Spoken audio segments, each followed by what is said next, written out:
So, recently, I had the unique and meaningful opportunity to participate in my friend's traditional Vietnamese wedding. Now, DJ, the groom, is an executive with the Boys and Girls Club of America and is currently living in the U.S. And Hung, his bride, she's a physician living in Saigon. But they've known each other for many, many years, and it was great to spend this special opportunity with them. As someone experiencing this cultural event firsthand, I was deeply struck by the richness of the rituals, the deep sense of family, and the way tradition and modernity blended seamlessly throughout.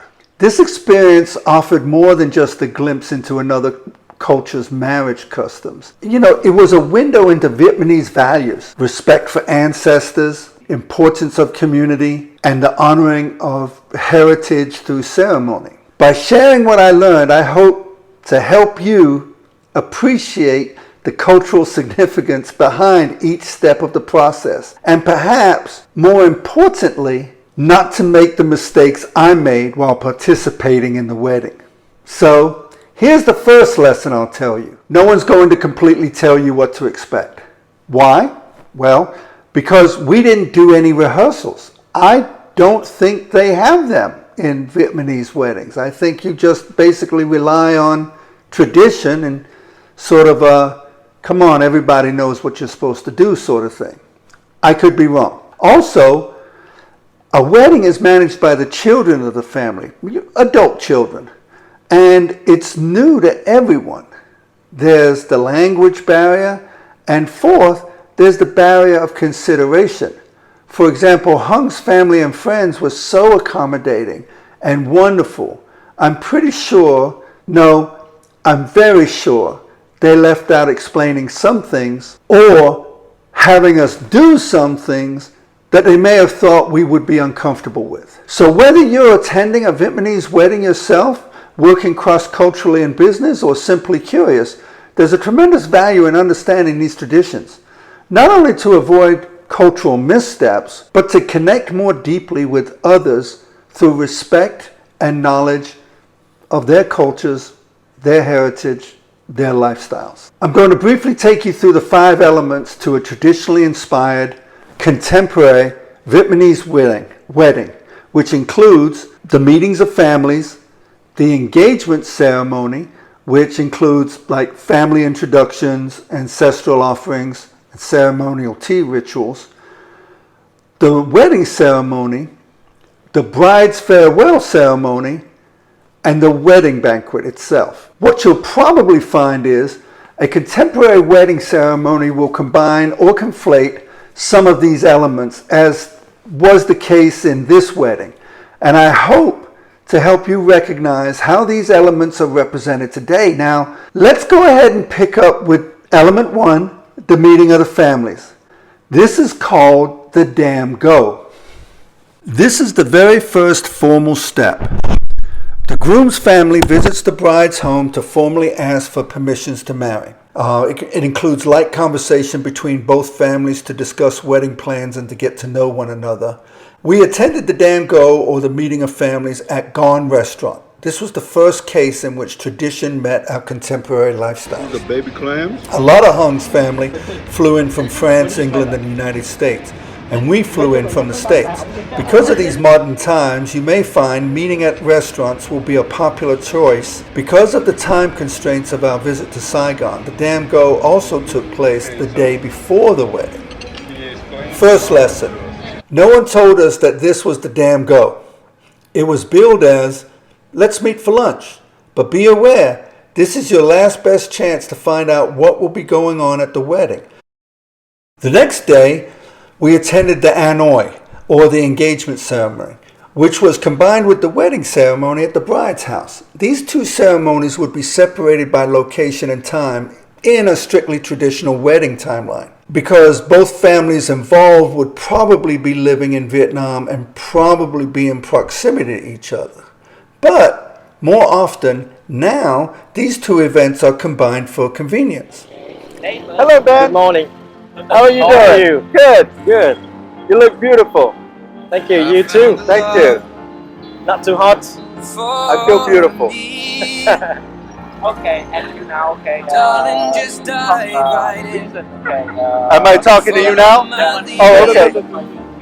Oh, I so found a girl. today is a wonderful day to have a wedding. Do you think, Kevin? I never knew you were. Am I talking to you? Yes. Oh, okay. I'm sorry. Ben, We were just kids when we fell. today is a wonderful day to have a wedding. Indeed. It is time to ask for my sister hand. Yes. Yes. And I would like to come. Thank you. This is an elaborate and festive event which has a traditional process scripted over generations. The first thing I wasn't aware of, but I got a kick out of, was, as the representative to DJ's family, it was my duty to travel to the family and ask permission of the family for my friend to marry their daughter or sister, whichever was the case.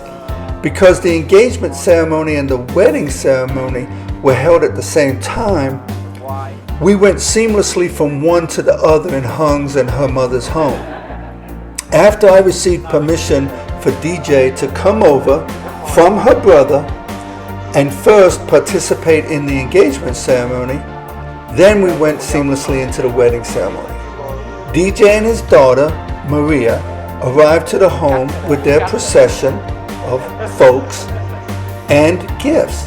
DJ and his procession, which included Maria and I as his family, brings gifts in red lacquer boxes, carried by male relatives or friends dressed in the traditional ayao, or the traditional robes. They also conduct an exchange of vows between the families, prayers to ancestors, and presentations of gifts to the bride. The bride often receives jewelry from the groom's family as a symbol of their commitment. And then, at the same time, or concurrently, we went straight into the main wedding ceremony. The wedding ceremony was held at the bride's home in traditional settings, and as I mentioned before, it was held simultaneously with the engagement ceremony.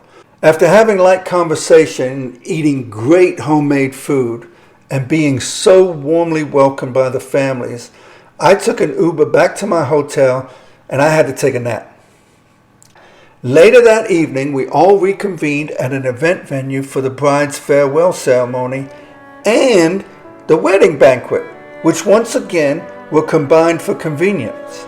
And these two ceremonies would have been performed in a strictly traditional wedding, but the bride's farewell ceremony and the wedding banquet very much resemble a reception in the West.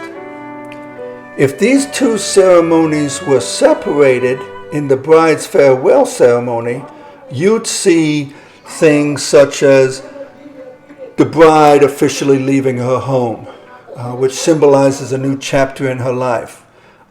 She's escorted to the groom's house. More rituals are conducted at the groom's house. And in the wedding banquet, you'd see that it would be hosted by the groom's family. But in this case, the bride's family, Hung's family, took lead because, as of course, they were there in Vietnam to organize the event. And both sides were involved, but we were all coming over from the U.S. At that ceremony, you have the celebratory feast with multiple courses of food, and we just had some delicious food, drinks, and entertainment.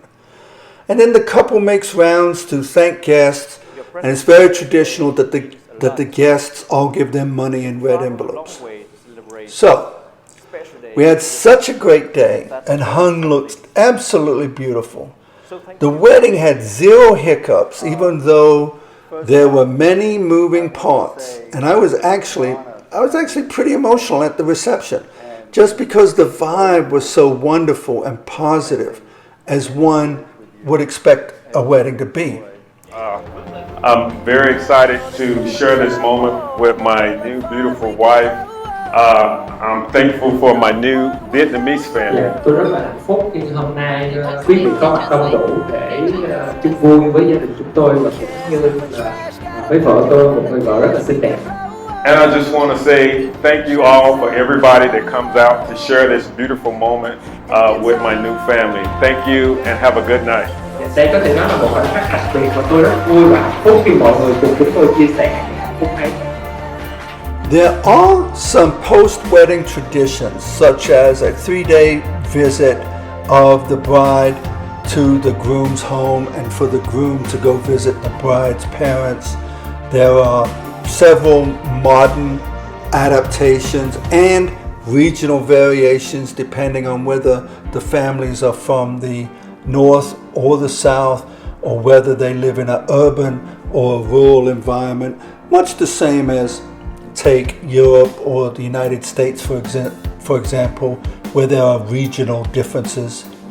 Now, despite modernization, ancestor worship, gift-giving, and family-centered rituals really are preserved within traditional Vietnamese weddings and are rich in symbolism, reference for family, and cultural heritage. Now, while customs have evolved with time and globalization, many Vietnamese couples still cherish and incorporate these rituals, honoring both their ancestors and their cultural identity. I hope this video has helped. The actual video was about 1 hour and 15 minutes long. Pared it down so you could get the gist of it and at least give you a primer in both understanding what goes on in a contemporary Vietnamese wedding with traditional nuances and how you may be playing a part if you should attend them in the future. Thanks a bunch, and as always, I appreciate you subscribing, liking, following, whatever it is, and enjoying our travels.